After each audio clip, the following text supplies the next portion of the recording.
The team's income is looking very robust right now. It's time for you to have a think about our profit margin and what areas of the operation might benefit from that money. As you can tell, guys, definitely need to fire my accountant. But what's happening, everybody? I'm Spark, and welcome to today's video. It is round 14 of 16 of my MyTeam career mode series, and we are in Brazil, Sao Paulo, the Interlagos racetrack, for what looks to be a cracking race after a fairly troublesome one for us last time out in Japan. If you haven't seen that, I'll leave a link in the description and the card. Go and see it. It's a very interesting video. It's when I tried using face cam instead of making the videos like I normally would, just to test the waters to see how it was for me. But I think after I feel I've decided to go back to making the videos the way I was making them before, so with the kind of the cinematic view. So as you all have seen on the screen, I've decided to spend a little bit of money on myself because I'm the team boss and that's kind of what I want to do. And with that, we've got a raft of upgrades because we're into round 14 now, and they haven't announced any big rule changes. So we're just going to go all out on the car and make it as fast as it can be. And there's a very good reason why I'm doing this, because I'm thinking about with F122, the better I do, the less budget I'm going to go with for the new game. So I really want to challenge myself here. So if I get high enough in the championship, which I think I'm about 4th place right now, then hopefully it'll be a good way to round off this series, but it'll make the next series quite a lot more challenging. They'll be on the car ready for the next race weekend. So there we see Jeff, we got an event. We need you to step in here. Coulthard wants yoga into his daily routine. In real life, I never thought Coulthard to be a yoga person, but I suppose it is important. Let's imagine what we are going to do. The department wants me to pass on their thanks for helping out. So there we go, we are going to give Coulthard his yoga time. We got a long time until the Sao Paulo Grand Prix, so hopefully plenty of chance to upgrade everything on our cars as we go down into the end of the week. We finally got the Y250 Vortex generators, which is really good. Weekly resources coming in as well, calipers, which is fantastic, and we've got the intercooler as well. More brilliant stuff. Energy store failure analysis, so there's a little bit more of an upgrade in the durability department. And speaking of durability department, we've got another event there, so let's see what's occurring. Regarding our driver, how do you want to handle this? Okay, so I can agree to this and gain 1,000 resource points, or boost to the second driver. I want as many upgrades as I can, and David's I think is a good enough driver as it is. So sorry, David, but we're gonna take the resource points. With that, I'm thinking now what we could do to potentially upgrade the pieces where I can. But like I said, like, it's not going to matter too much in the grand scheme of things, because we'll pretty much be resetting things on the F122 game, because I think I'll carry over all the narrative and everything that I've done here into the next game. So I'll just go to work sort of planning that. And with that, I decided to round off the last of the driver perks for us. So that means more development resources, less engine wear. It also means better answers in the questions when I get interviewed by Claire, and it will also mean driver acclaim will go up by 30%. So with that, what else we got into practice at Interlagos? One thing I was finding is, you'll see on the screen, the right front tires, they get overheated. They overheat so badly, even with the tire wear upgrades that we have. And this car, as I always said before, has always felt it's a little bit understeery. It doesn't quite give you the steering that you want, but we managed to complete all of the practice programs and perfect them alongside David Coulthard, so that gives us plenty of resource points to play with going into the next round in Saudi Arabia. Hopefully we can finish with a very strong car and very high up there, but like I said, with the higher I finish in this season, I'm going to be making things a little bit more challenging for myself in the new game. I'll be playing the new game on PC as well, which means hopefully after about a season or so, I can get around to modding my car. I'll try to look to create a livery that's probably closer to the IRL race that I'm in. So obviously stay tuned for that when the new game goes live. And hopefully by then we'll look to ditch the racing line for the first time. And with that, that'll kind of bring me full circle in terms of getting around to no assists. But as you will have seen earlier on in this video, I was wrong actually in terms of the Team Acclaim getting a 4th sponsor. So we're not going to get our 4th sponsor at all. We have to be at level 25 for that. And I can't believe it's taken me a whole cycle's worth of a game to realise that. So that's really, really bad on my part, I have to say. But as we come into qualifying, we're going to find ourselves, we're not quite sure where we're going to stand. It's not quite, I think, a pole position thing for us. We definitely haven't got a pole position car. But as long as we look after the tyres, which this car is really, really good at since we've got the tyre wear upgrades, then I have a very, very good feeling we could bag ourselves a podium at the very least. With times of the 1 minute 5.2 there set by Sergio Perez, I definitely had my work cut out for me in the first qualifying session, which to be honest is still a formality. I'm not really worried so much about whether I get about getting through, because as you'll see, a 1 minute 6 is just good enough to get through in the first instance. I ended up finishing, with a 1 minute 6.21 with Coulthard 6/10 ahead of me. We only just get through though, so literally by the skin of our teeth we just managed to get through this session. Once we came round into the second qualifying session, this was my one timed run, and we're going to see what kind of lap we can pull together. It's got to be a strong 1 minute 5 to come down into the first corner. We take a very early line in just so we don't run the risk of running wide. We hog the curb to go out of the turn 3, the center S's, opens up the DRS and comes down into turn 4, the end of the first sector with 3/10 up on what Vettel's time is, which is a 16.4. But now Coulthard is in our way and he's got to get out of the way very, very quickly. Does help me with a very, very nice toe though, so thank you very much, David. Drop down to 6th for the long right-hander. Coming down, it's a very quick braking zone down here. Thankfully, we don't lock the car too much. You might have heard a little bit of squealing, but it felt very, very minimal. I'm not looking at tyre temps anymore because I know if I see them, it'll definitely put me off if I know that they're under the tyre temperature. I can't afford to take it easy. We come down the final sector, and we're 5/10 up on what Vettel's doing with a 49.5, so 5/10 up on what we did in Q1, and this is looking to be a very, very good time for us as we look to get through. All we got is a DRS zone and a short line to the finish line to go. We go all the way down to the inside to hog as much as we can. It's a 15.4, which puts us in 5th position, which is certainly a strong one to get us through. And GG's to David Coulthard as well, who also sees 2 IRL Spark Racing cars into Q3. But that's interesting. Everybody now is going to be starting the race on soft compound tyres. I got a feeling that this race is going to be probably a 2-stop strategy. I will want it to be a 2-stop strategy because I do not like the hards on this game at all. I've said that frequently throughout my time in F1 2021. The hard tyres just give you absolutely no grip. So it depends how well we can look after the tyres, how this is going to fare in our race. But where I'm going to take you through now, my best run in Q3 as we drop down to the first corner. Much wider entry than my time in Q2. So we're going to make up for it with a hogging of the curb a little bit more throughout turn 3. Where we're suspecting to fulfill, we're not going to get above the Mercedes or the Red Bulls. So I wouldn't mind sitting on the 3rd row. I think that'll be a great achievement for us as we come down into the second sector.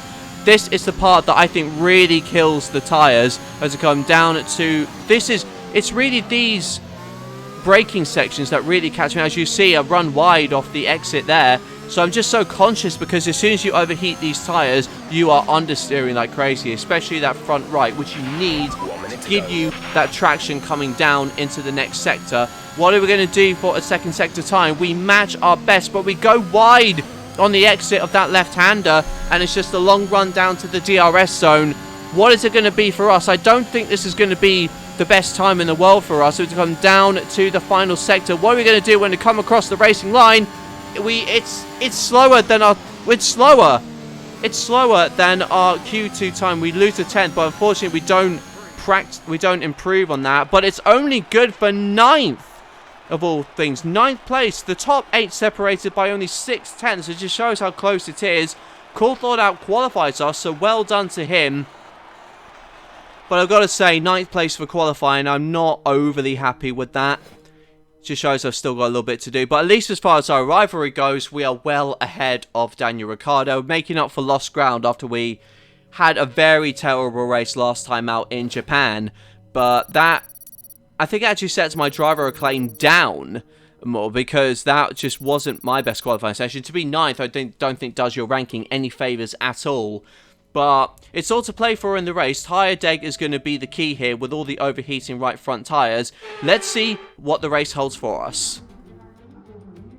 Welcome along then to the place where heroes and history are made. It's where the 2008 title was decided in the final corner. And it's the place, a year later, that Jenson Button stormed through from 14th on the grid to claim his one and only Drivers' Championship. It's Interlagos, and it's time for the Brazilian Grand Prix. Interlagos, always a very special race here in Brazil. It's a 2.7-mile circuit with 9 lefts and 6 rights for a total of 15 corners. The fastest lap today should have an average speed of around 135 miles per hour, if, of course, the weather stays dry until the end of the Grand Prix. Anthony Davidson joins me once again in the commentary box, and it's fantastic to have you with us here today. But I'm curious, as a man with experience out on the track, how do you stop those pre-race nerves from becoming overwhelming when you're lining up on the grid? Well, from the moment qualifying's over, you start to feel the adrenaline in your body build up and the buzz in your stomach as you anticipate the rundown into turn 1. It's all a bit like going into battle, and the unknown situation makes you nervous. Those pre-race nerves are a good thing. The day you don't have them means that you don't care anymore. And of course, you have to make sure that all the procedures are second nature to you, so that they're not taking up too much of your capacity. Off the back of a fantastic qualifying session, it's time to see how our starting grid looks for today's race. It's Sergio Perez on pole position today, and Lewis Hamilton completes the front row. Looking at the rest of today's grid, we have Leclerc, Bottas, David Coulthard, the owner driver, Vettel, Ocon, Stroll and Carlos Sainz. Giovinazzi, Norris, they'll be starting further back after an earlier grid penalty. George Russell and Fernando Alonso, they've taken a grid penalty. Raikkonen, Ricciardo, Mick Schumacher and Yuki Tsunoda. Latifi, Mazepin, Verstappen and Pierre Gasly picks up the final grid slot today. And with preparations almost complete, let's head down to the track. As you can see there, guys, plenty of penalties up and down the grid, which means I move up to 6th instead of 9th, which is fantastic for myself. Both Sainz, Norris and Verstappen all having penalties, which means Coulthard and I line up 5th and 6th, locking out the 3rd row, which is kind of where I wanted to be. So looking at the grid now, it looks like everybody is starting on the soft tyres, because the difference in tyre performance in this game really is a lot. And that just makes our aim for a podium so much better as the 5 lights start to come on in Brazil. What is this race gonna bring for us? Let's lights out and away we go, and not the best getaway for us. A little bit of wheel spin as we come out of 3rd gear. Into the first corner we go. We're going down to the inside of David Coulthard, and looks like that we just hang around the outside, and there we go. We've got 1 position already in front of our teammate David Coulthard. Well, right in front of us, Charles Leclerc hassles Valtteri Bottas as Sergio Perez pulls away up front, and the top 2 are sprinting away from the rest of the field. As for us, we're just trying to hold station now in 5th position while everybody else around us does so as well. It's not been a bad getaway for us, but as long as we can make our tyres work, and that was a poor exit for us coming out of that corner, and that puts Coulthard right on our back. This has always been a very tricky lap. You've got to make sure you pull the gap and make sure that everybody else can't get the chance to overtake you. But as you'll see, with these tyres having done my first qualifying run, it's not the most comfortable feeling going out. I think soft tyres, while they're good for pace, they are terrible for wear, certainly on this game. And in a track where overheating the tyres, very much like Hungary, is all but certain, I'm going to have to work very, very hard to stretch these out. Looking at the strategies that you saw at the beginning of the race, I'm I'm torn between committing to a 2-stop or a 1-stop. I have a feeling that the 1-stop may be faster overall, so it just depends how long I can eat this tyre out and potentially go into the mediums instead of the hards. But as we go down to lap 3, we're still within Charles Leclerc's DRS, so we're still going to have a means to defend ourselves and call that. As you'll see just there, lockups, which are adding more and more to my tyre attempts, and that's just giving me loads and loads of understeer coming out of the long left-hander, and into Junção we go. Coulthard is 4 tenths behind us, and we now, crucially, are out of Charles Leclerc's DRS zone. That means we're going to be victim to our teammates. We're going down to the start-finish straight. Coulthard is about 2 tenths behind us. Are we going to hold going into the first corner? I think we are. Yes, we are. As coming out of the first corner, hopefully our exit won't be too bad, but Coulthard is right on the back of us. Now 3 tenths outside of this corner really is the danger zone when it comes to whether a car's able to pass you or not. As for us, we are going to go, I think we just about hold our position on lap 4 in front of DC, but that means for us that we've got to be on our toes, because this is not the track that I like at all. This is the time which I think is worse for my tyres. Going down into the first corner, we lock up a little bit, which is, and if you can see just briefly on the screen, you're looking at about 105, 104 degrees of wear. Anything above that is deadly for your wear, as you'll see logging in here. There we go, 105, which at that point I really start to feel the car understeering outside of Junção. And I think that's how you pronounce it. I might have pronounced it wrong, so bear with me. As you go, going very, very hot as Leclerc is sprinting away, and I'm more worried about Coulthard behind us, so immediately I go onto defensive mode and not onto attack, so I can't really pull away from him at this stage. He's got DRS. Down to the first corner we go, and we just held Coulthard for now. We got to get that overtake and everything on if we're going to stand a chance of defending him. He's just within the danger zone within this part of the track, especially when he's got DRS. We're going to go around. We got a wheel on the grass, so we're going to go very, very wide in little seats. We're going too wide, and Coulthard gets through. David Coulthard, our teammate, has pulled off a brilliant move. Well, we just can't. Oh, and look how close that was. I was so worried that I was going to destroy my rear wing and then hopefully not damage Coulthard's floor, because Coulthard is looking very racy in front of us and hopefully with a chance of bagging some points. But we lock up once again, and it's not the feeling that we want. We stay behind Coulthard for a couple of laps. We actually get the fastest first sector courtesy of DRS. But looking at the tyre life, they're only about 23%, so they're not too bad. I'm thinking potentially we could bring this out to about lap 15 and then throw in the medians and go to the end of the race and then just reap the pace advantage that I'm eventually going to have. But now that I'm starting to find my rhythm again, I'm going on the attack against my teammate Coulthard going into the first corner. We got round to the outside, but we're not able to make it work across there. But to come down to the next corner, we're probably going to find ourselves another chance. So within about 3 tenths, we've got plenty of grip behind. We go down to the inside and dart round to the outside of our teammate Coulthard.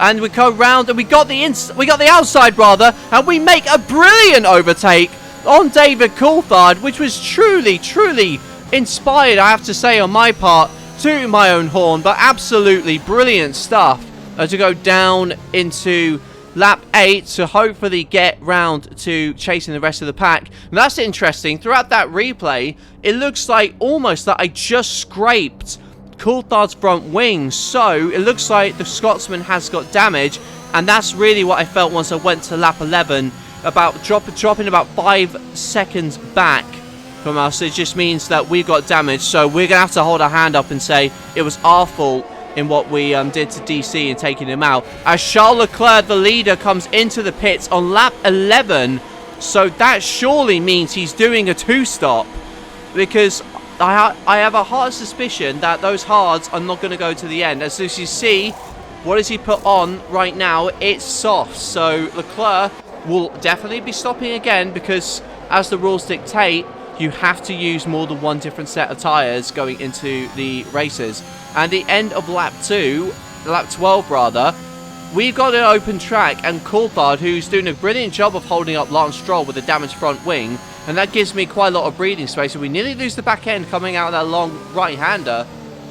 you want to get on the power so quickly, but as you'll see now, I'm just overheating the car, overheating the tyres, and it's not a pleasant experience to drive. I just want to get off them as quickly as possible, but the more laps I do now, and the more of a chances I'm going to buy myself later on, as we see David Coulthard pitting on lap 13. This should mean for certain that Coulthard is on a one-stop strategy, because at this point the hards will surely go to the end.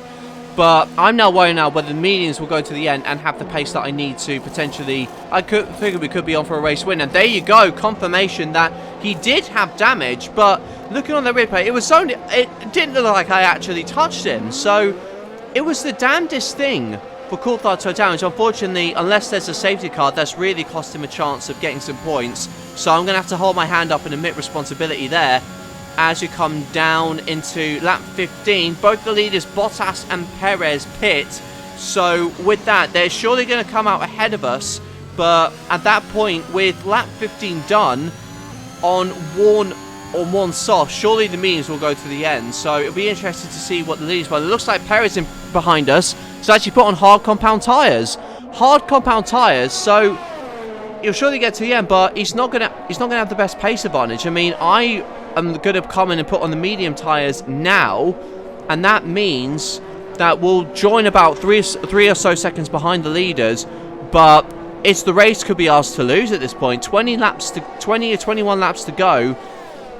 A race win is definitely on for us. And what kind of pit stop is it when we come round to the end? It's about 2.6, so not the best stop in the world, but then again, it's far from the worst as we exit the pit lane now on yellow wall tyres. And this pit lane, which is so tight, but it's one of the best sort of pit exits, I think, on the grid. Very easy to go into the walls and potentially smash your rear wing, which means you have to come in for another one and try not to do the same thing again. So we join about 2.4 seconds behind Valtteri Bottas, and you see immediately with the tyres cooler than what I had with the softs, I'm just able to plant it so much more nicely. As going into the right-hander, I think what I've learned is I'm going to have to just brake earlier, the kind of slow and fast out approach, because I think when I was trying to do it earlier, I was trying to sort of compensate for speed I didn't have in the corners, so I'll just be braking much earlier at that point, just so I can make sure the tyres stay within their operating window, because with these mediums and all the leaders in front of me on hards, I have got a great chance to actually win this Grand Prix. If Vettel comes in, that elevates us into P5, as the two Mercedes in front of us look like they're having quite a dicey battle themselves, but we'll get that one really takes off at about lap 18, where we're just outside of outside of Bottas's DRS. We'll go on board with the Mercedes just to show you the kind of battle that they're having. It's very, very close between the two, and with Bottas just within, I would say, within striking distance of Lewis Hamilton, that is going to be that's going to bring them quite closer to us, which means we should be able to get them much quicker. As going around to lap 19, with Bottas having DRS, that kind of mitigates any advantage I can get towards getting close to him. So it's really running at Hamilton's pace. But as you see, through these sections of corners here, and you see me braking earlier as well, I'm doing a much better job of actually managing the tyres and the temperatures. So that means when it comes around to lap 19, which we're on right now, we're only got 4 tenths behind Valtteri Bottas, as Bottas is only about 2 or 3 tenths behind Lewis Hamilton. It's now 3 nose to tail almost as we come out of the center S's.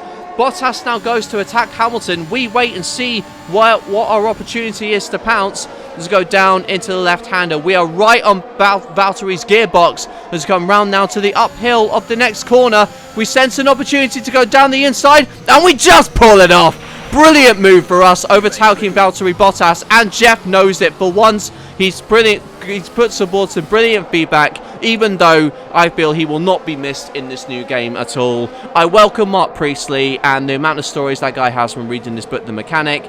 But I'm digressing there, because right now we have got an opportunity to move up into the podium paying positions as soon as we overtake Lewis Hamilton. As we go uphill and onto the start-finish straight, 3 tenths now covers us. We've got medium tyres on, which means that I should have much more grip than him. Those hards may be fresh, but however, I have got nothing to lose now. as we got 15 or so laps to go, and I've got to hunt down Sergio Perez. Leclerc, we know, is not coming around for a stop as we go around the outside of Lewis Hamilton.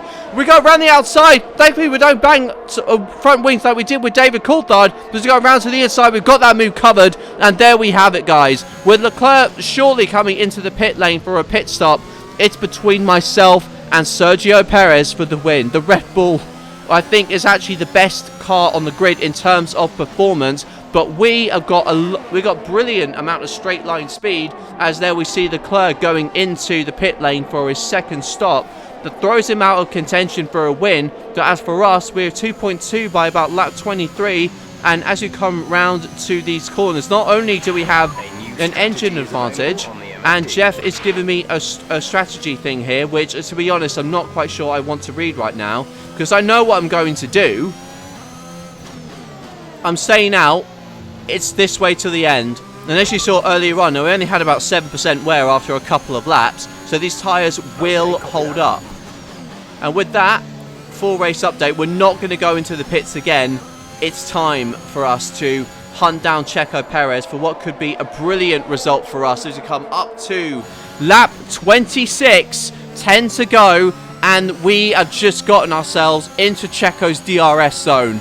As we come round the long left-hander up into the back straight, we're not going to be able to overtake him this lap, but once we get round to potentially the next lap, if we're close enough, if we stay in about 6/10 of Checo Perez, then we should easily be able to keep up with the Red Bull driver. And as you'll see here, this is where we home in closer and closer. This is where the straight line speed advantage of my car and the DRS will bring me in. It'll bring me in a couple more tenths we would have seen there, but now with the medium tyres, Perez is surely mine by the come round to the next lap. But they do call Perez the Minister of Defence after his heroic antics in Abu Dhabi in real life in Formula 1. So I'm expecting him to make life very, very tricky for me as we are climbing all over the back of the Red Bull. It's 5/10 now, and you need about 6/10 to be able to pull off an overtake. Sorry about the timings in there. They seem to go absolutely haywire once you fast forward to the point where you need to actually record. So the timings are obviously going to be woefully inaccurate. As Sergio Perez comes round the top stretch, looking at the screen, we are visibly much, much closer to our rival. I mean, surely it's not going to be able to overtake here, but it's going to get us very, very close. If we set the fastest third sector across the entire Grand Prix, and with that, it's 3/10 now between myself and Checo Perez, as now, with overtaking everything surely activated, DRS activated as well. This is for the lead of the Grand Prix. Perez should surely have no chance as we go round to the outside like two trailer park girls, and we just made it work, and that is the lead for us. So all that we have to do now is just bring the car home. Look after tyres, look after fuel, and that should be the race in the bag for us. I don't see how Perez can catch us if we've got the tyre life to be able to pull away. And as you'll see, David Coulthard is under pressure from Lando Norris down in 13th. As the McLaren dives down to the inside, thankfully they avoided contact, unfortunately, unlike me and David earlier, but Coulthard is still hanging it out just like I did to Lewis Hamilton earlier on in the race, and Coulthard does hang on and stays in front of the McLaren, his former team. With only 5 laps of fuel, thank you, Jeff. Oh, as you see it down here, we've only got about 0.05 laps worth of fuel, so that's an interesting scenario. We have to back off now quite extensively, but I'm worried that that's going to bring Checo Perez back into the fray, because with us having to lift off very, very early to ensure that we have enough fuel to the end, I only put about an extra half a lap's worth of fuel because I knew I was going to be pushing. So as you see there, we're upshifting early, lifting off early as we can to get out of the corners. Thankfully, that's keeping Checo at bay. But that's probably the only other trouble that's plagued me across this particular race. As we come down to the final lap, that was essentially a very, very strong race. We were able to keep Sergio Perez behind. I'm not sure whether it was 5/10 per lap, Jeff. I think you might need to check your maths on that one there, buddy. But in any case, it's been another sterling drive for us as we started in 6th place, where the car just came alive where we needed to. And as you'll see above, we saw a nice little interesting battle that happened near the end of the race between both of the Ferraris of Carlos Sainz and Leclerc. Leclerc obviously on medium tyres, having come in for two stops. Leclerc goes down to the outside of Carlos Sainz, and they just managed to not touch each other as Sainz defends very, very aggressively, but Leclerc holds on to the inside, just like we've seen many people do overtakes before, and Charles Leclerc gets through ahead of the Ferrari. So it's only going to be about 7th or so place for him, but for us, it is time for the victory run. As we come down to the start-finish straight for us, a back marker in front of us, which I think is Mick Schumacher on the Haas, or it might have been, no, it's one of the Alfa Romeos, but that's not going to bother us. It's our 4th win in 5 races. Get in there! Yes, guys, yes! Come on, boys! You worked hard for that one. Congratulations.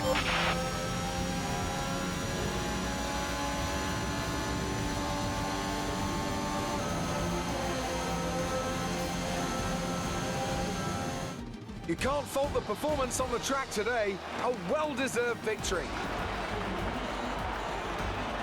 Tell me, Ant, how did they manage to achieve this win? I think a large part of the result comes down to temperament. They were able to keep their heads when everyone around them was losing theirs, and that's allowed them to get the best out of the car, to maximise the strategy, and to stay out of trouble. A show-stopping performance from the 3 drivers approaching the podium right now. It's been an interesting Grand Prix, that's for sure. But yes, while there wasn't a safety car, it was a brilliant race for us, which means we take our 4th win in about 5 races ever since we potentially turned down the AI, which means I think it's time for us to turn it up, especially for the next game. A nice surprise at the end of the race, we actually got the fastest lap, so it's a maximum points haul for us at the Brazilian Grand Prix. Coulthard unfortunately couldn't do anything more thanks to the damage in the front wing, so I think that's they probably added about 15 seconds to his race, so I have to apologise for that. Hopefully he'll get no questions, anything like that. How are you feeling after that win? Okay, so I've got to decide who to compliment here. So I know there's plenty of durability upgrades coming, so I'm going to boost their morale. Last weekend? We weren't in Japan.